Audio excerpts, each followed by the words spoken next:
Fala, torcida rubro-negra! E hoje vamos falar um pouco sobre o nosso leão que anda bem ferido.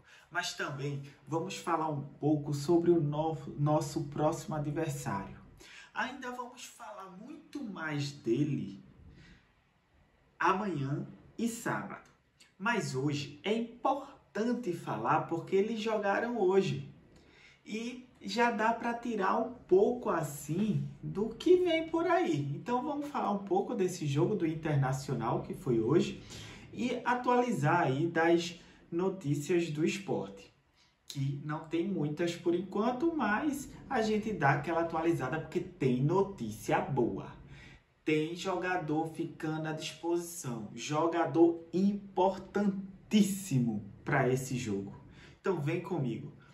Vou te pedir para tu se inscrever aí no canal, me ajuda a crescer, que eu te ajudo com te dando vídeos, te dando diversão, porque uma coisa é certa, o esporte pode estar fodido, mas aqui tem baixo astral não, aqui é acreditando até quando a matemática deixar.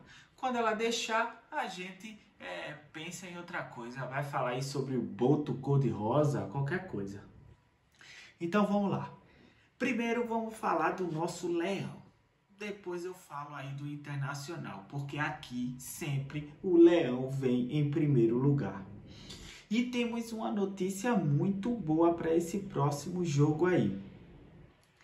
Vamos ter a volta de Pablo. Para mim, um jogador que está dando, assim, o seu melhor. Aí vai dizer, pô, o melhor dele então não presta, não sei o quê. Porra, velho, o cara é o artilheiro do time no ano.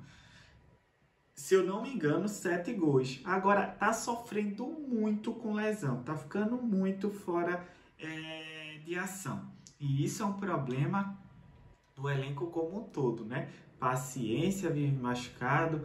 Pablo também se machucou bastante esse ano. Sérgio Oliveira vive sentindo dores. Assim, Atêncio ferrou também o dedo. A gente perdeu muitos jogadores por lesão.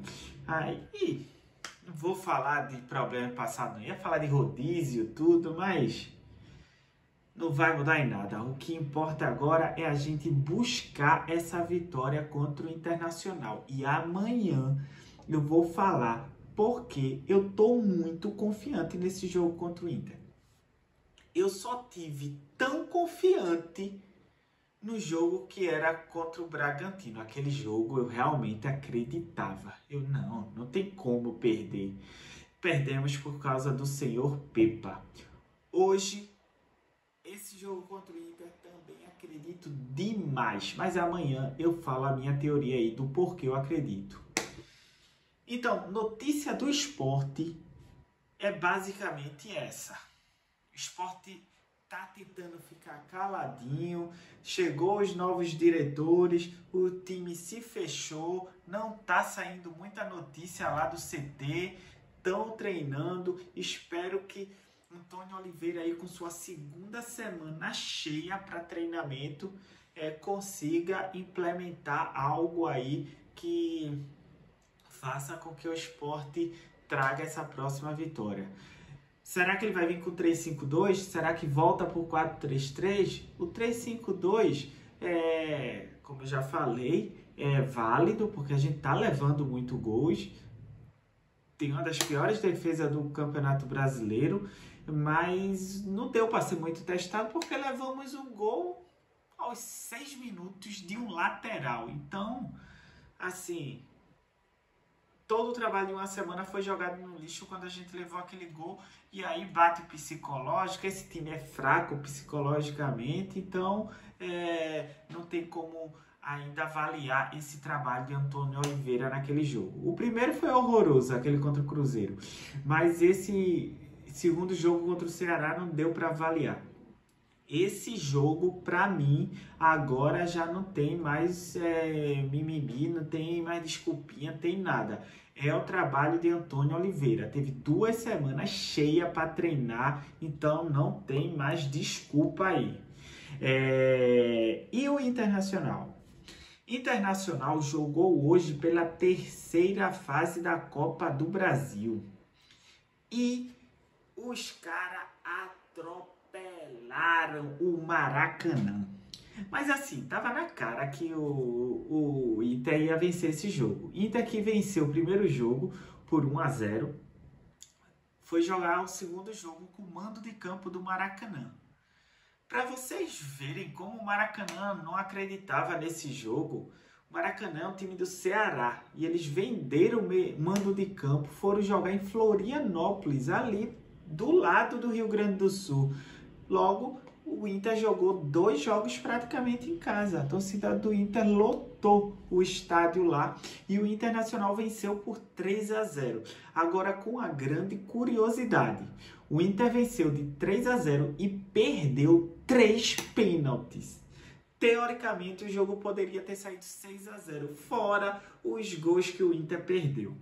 Quem vê assim diz, porra, então o Inter tá voando, tá não sei o quê. Amanhã eu falo mais sobre isso.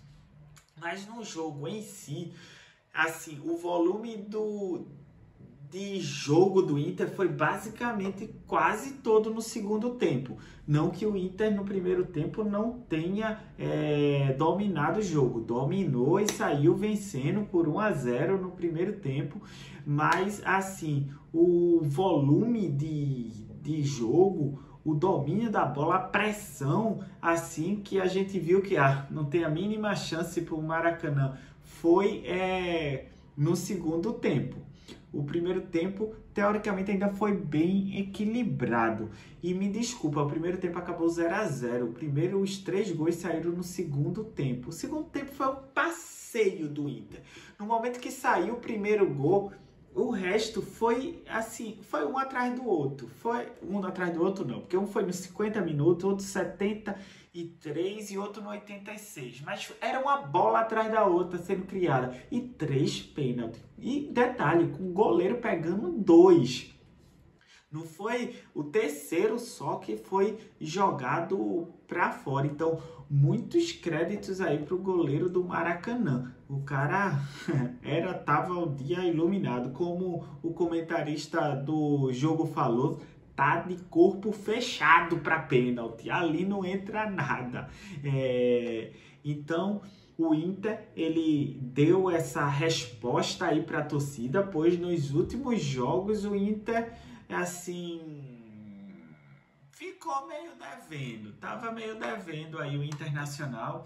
Inter que vai jogar agora contra o Sport, jogo, assim, pro Sport é final de Copa do Mundo. O Sport precisa vencer de qualquer maneira esse jogo. Para o Inter também é importante, porque o Inter está ali na portinha da zona de rebaixamento, mas o jogo mais importante para o Inter vai ser na quarta-feira, contra o Bahia, no Beira-Rio, pela Taça Libertadores da América. E amanhã a gente vai falar mais sobre isso. Amanhã vai ser um vídeo dedicado para a torcida do Internacional. Vai ser daquele jeitinho que você gosta. Pelo esporte, tudo.